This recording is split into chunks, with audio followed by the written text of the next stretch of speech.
नमस्कार मित्रांनो, मी इथं एक तुम्हाला कारल्याचा एक व्हिडिओ दाखवतो। रानभाजीतलाच हा एक प्रकार आहे आणि याला गोड कारलं म्हणतात।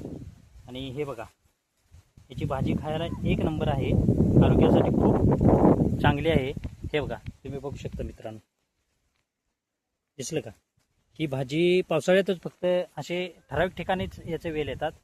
उन्हाळ्यात जरी हा वेल नसला, दिसत नसला, तरी पावसाळ्यात पुन्हा ह्याच ठिकाणी तो वेल येणार आणि किती आपल्याला कारली गावतात हे बघतो आणि मी तुम्हाला या व्हिडिओमध्ये दाखवतो। तुम्ही व्हिडिओ शेवटपर्यंत नक्की बघा। आणि बघू शकता मित्रांनो, एवढी कारली गावलेली आहेत आपल्याला।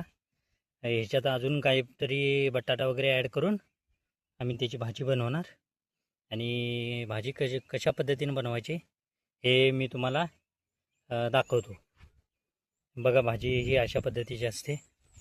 हे बघा, वेल अडचणीत होता त्यामुळे मी तिथे गेलो नाही, कारण का पेड पण खूप मोठे आहे, कदाचित तोल पण जाण्याची शक्यता होती, म्हणून मी बाकीचा वेल काय चेक केला नाही।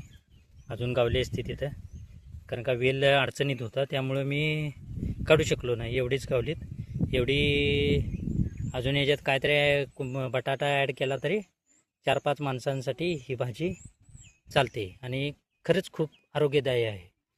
तुमच्याकडे याला काय म्हणतात नक्की मला कमेंट। आणि बघू शकता मित्रांनो,